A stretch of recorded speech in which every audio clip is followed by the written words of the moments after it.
news conference this afternoon announcing her resignation from the Congress party that she has been a part of for more than 3 decades. Her disgruntlement centers around Congress Vice President Rahul Gandhi and people in his office. She says he took a hard line on environment issues and forwarded representations from several NGOs against the multi-chrome mining projects in Odisha. She says she was, however, betrayed when Rahul addressed FICCI a day after her resignation, claiming there would no longer be bottlenecks in environmental clearances. Jayanti says following the fiasco, she was completely sidelined, removed as official spokesperson. That repeated requests for meeting with Sonia and Rahul were also not heard. My sorrow is not, you will see from my letter, that I actually felt 20th of December when I was asked to resign. The next day on 21st of December, Shri Rahul Gandhi addressed a meeting of FICCI leaders where he assured them that environment will no longer be a bottleneck. When I saw this on YouTube, I was alerted by media. I was very upset because the main hard line on environment was given by him. And he himself was, if he had a problem, he could have told me to do the clearances faster. But he himself was asking me to go the day before he addresses FICCI. And the next day he is telling FICCI that environment clearances will now become much more easy. Whereas there was really no bottleneck, there was really no problem. Two important issues, Kasturi Rangan report, which I notified the day before I was sent home, and one particular file of Adani Group which was missing and found in a bathroom. The next day I was asked to resign. When I wrote an email to Shri Rahul Gandhi saying, very passionate, saying, I saw your speech in FICCI, I want to know why you did this. You have never said that I was holding up projects. Whatever I did because you asked me to do. I got a reply, and even a murderer has his day in court, is what I wrote to Shri Rahul Gandhi, to which he replied, I am a little busy right now and I will call you soon. But that appointment never materialized. I was unable to meet either him or Madam Gandhi. On around the 17th of November, when I was on tour, I received a phone call from then chairman of the media cell, Shri Ajay Maken, asking me to immediately come back to Delhi. When I asked him why, he said that I was asked to launch an attack on Shri Narendra Modi, who was then the prime ministerial candidate of the BJP, on Snoopgate.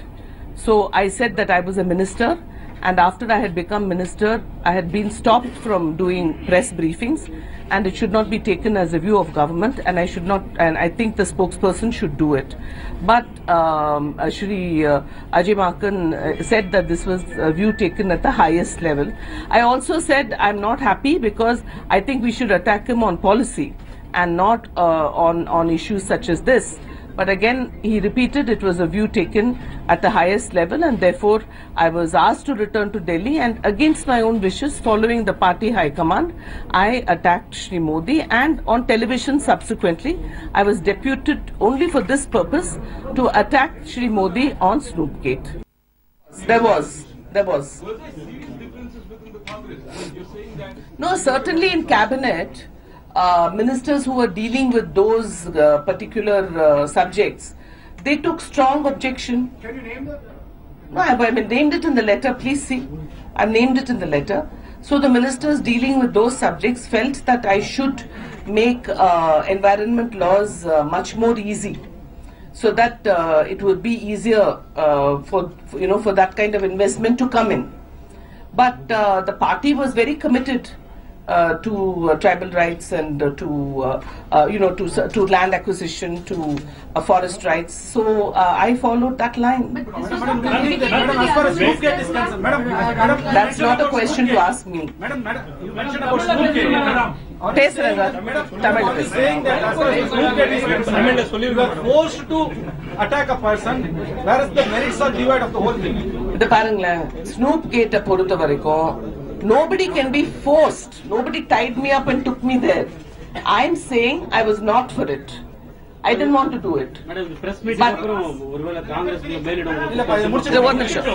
Nobody can force anybody. But merits of the case. I am saying that merits of the case are yet to be proved. I am saying that I did not think it was the correct thing for me to take up as a minister or as a spokesperson, that we should attack a person on policy and governance. But why didn't you And I did it? No, I did not resist. I'm not saying that I resisted and they pushed me there. I said I voiced my objections. I felt pressurized. But as a loyal member of the party, I felt it was my duty to do it, and I did it. நீங்க resign பண்றதுக்கு few weeks ago வந்து சிவகங்கையில இருந்து ஒரு family வந்து இங்க Sathyamoorthy பவன்ல suicide attempt பண்ணாங்க. அவங்க வந்து சம்மங்க டிபார்ட்மெண்ட்ல வந்து வேலை வாங்கி ஜாப் ஆப்பர்ச்சுனிட்டி வாங்கி தரதா இவங்க காயத்ரி தேவி கூட இருக்காங்க. அவங்க மேல allegation. All right, that was Jayanti Natarajan addressing that tell-all press conference in Chennai. Ashar Ahmad Khan is live with us from the national capital. Ashar, Jayanti Natarajan, after that letter, has now addressed a press conference launching the most direct and scathing attack on the Congress High Command. And that attack is primarily directed at the Congress Vice President Rahul Gandhi. As we've been reporting in the last couple of months, there are a lot of voices, a lot of murmurs which are being raised within the Congress party against the style and functioning of Rahul Gandhi and his office. Now, within closed doors, people say that the whole problem is that there is a sense of entitlement which Rahul Gandhi enjoys, and his entire policy of shoot and scoot. So that is something with which Jayanti Natarajan has come out and attacked the policies of Rahul Gandhi. But at a larger perspective, we've seen that this has come at a very wrong time for the Congress party. The Delhi Assembly elections are just about a week away. So putting that into perspective, this is something which the Congress party could have very well avoided, which it did not do.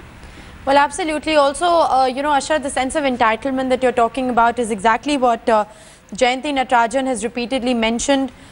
She's talked about how Rahul Gandhi, on the day after her resignation, in fact, had addressed an audience at FICCI, where he'd said that now there will be no hurdles. Clearly, she believes that there was a bit of, you know, a policy change when it came to Rahul Gandhi, and she was clearly made the scapegoat.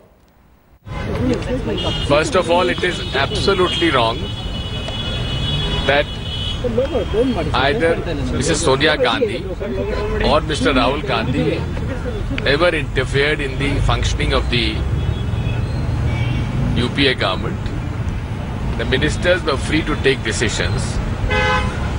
The allegation made by Mr. Narendra Modi was something called Jayanti tax or Natarajan tax.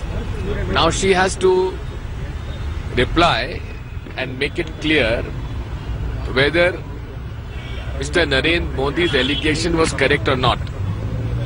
One thing I know, that Mr. Rahul Gandhi would be the last person to interfere in the functioning of any ministry. If he wanted to, he would have become a prime minister or minister himself. So therefore, I think this kind of an allegation by someone who got everything what she got in her life till now from the Congress party, this kind of an allegation is really uncalled for. Sir, Jayanti Natarajan has alleged that Rahul Gandhi has involved giving inputs in the decision making of the environmental minister. I have made my statement. Sir, what could be the reason, sir? What could be the reason, sir? What could be the reason? You understand politics a lot, sir. What could be the reason?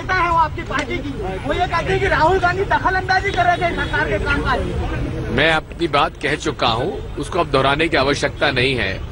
ना राहुल गांधी, ना श्रीमती सोनिया गांधी ने कभी किसी प्रकार के सरकारी कामकाज में हस्तक्षेप किया. अगर हस्तक्षेप करना ही चाहते तो वे प्रधानमंत्री खुद बन सकते थे, मंत्री खुद बन सकते थे.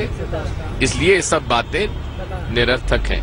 सर, आप पॉलिटिक्स बहुत अच्छी तरह से समझते हैं. क्या वन बाय वन क्या कारण हो सकता है सर? क्यों ऐसा कर रही हैं वो, ये बताइए. अगर ऐसा कर रही हैं तो उनसे पूछिए. आप कहते जाते सर, आपने बताया कि कांग्रेस में लोकतंत्र खत्म हो गया. उन्होंने कहा कि किसने? लोकतांत्रिक व्यवस्था. ये उनको इतनी दिनों बाद ख्याल आया. Sir, what about Satish Jarkioli resignation? Satish Jarkioli, the minister. No, I think this has been resolved. It was between the Chief Minister and the Minister. I think this has been resolved. Ashar Ahmad Khan is still live with us. Ashar, Digvijay Singh there coming out and saying that there is absolutely no dissent within the Congress party. He's also saying that during the UPA tenure, ministers were given a free run.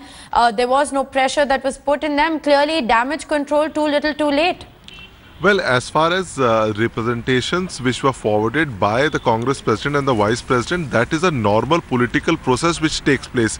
Even when MPs get representations from NGOs or other pressure groups, they forward it to several ministers. That is a routine procedure. But the problem which seems to be plaguing Jayanti Natarajan is that she does not know why she was asked to leave the ministry. Then after that, her constant insistence that she be met with, in the sense Rahul Gandhi meeting her or the Congress President meeting her, she says that nobody met her.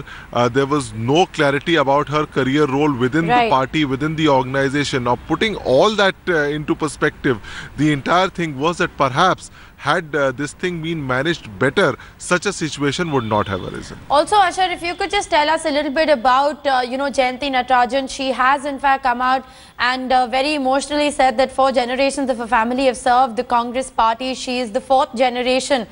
Ashar Ahmad Khan is still live with us. Ashar, clearly the BJP at this point in time, leaving no opportunity to in fact milk this controversy. They've come out and said that they will in fact investigate the claims that Jayanti Natarajan has made, a statement that she has in fact endorsed in her press conference.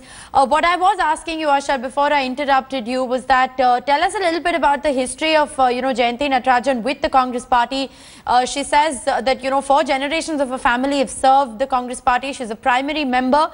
Given the fact that her association with the Congress party has been so long drawn, she's been a union cabinet minister. How does this really tell on the Congress leadership? Well, in the sense that she's been a very active member of the Congress party. She was a spokesperson, in fact, right here where I'm standing at the Congress headquarters and on Akbar Road. We've interacted with Jayanti Natarajan so many times because she was a spokesperson of the party. But clearly, after 2013, when she resigned, she was rarely seen in these parts. And it is rather a lot telling on the leadership of the Congress party that somebody whose close association for the party has been so long went out in such a manner. But clearly, there is a question which many Congress leaders behind closed doors are raising regarding the functioning of the Congress Vice President. And perhaps some also say privately that perhaps the Congress Vice President wants the old guard to fade away into the night automatically rather than he have to ensure that they leave. So there's a lot of churning which is still going on within the Congress party, and in the days to come this will certainly grow on. Well, absolutely. And as we've been talking, Ashar, timing is everything in politics. Jayanti Natarajan scathing allegations against Rahul Gandhi and Sonia Gandhi. Rahul Gandhi more specifically coming just a week before assembly elections in Delhi is definitely put the Congress in a very embarrassing position. She has resigned from the Congress party. She has, however, come out and laid all the speculation about her joining the BJP to silence at this point in time. She says that she will not be joining any other political party. It is going to be our top political focus. We will be getting you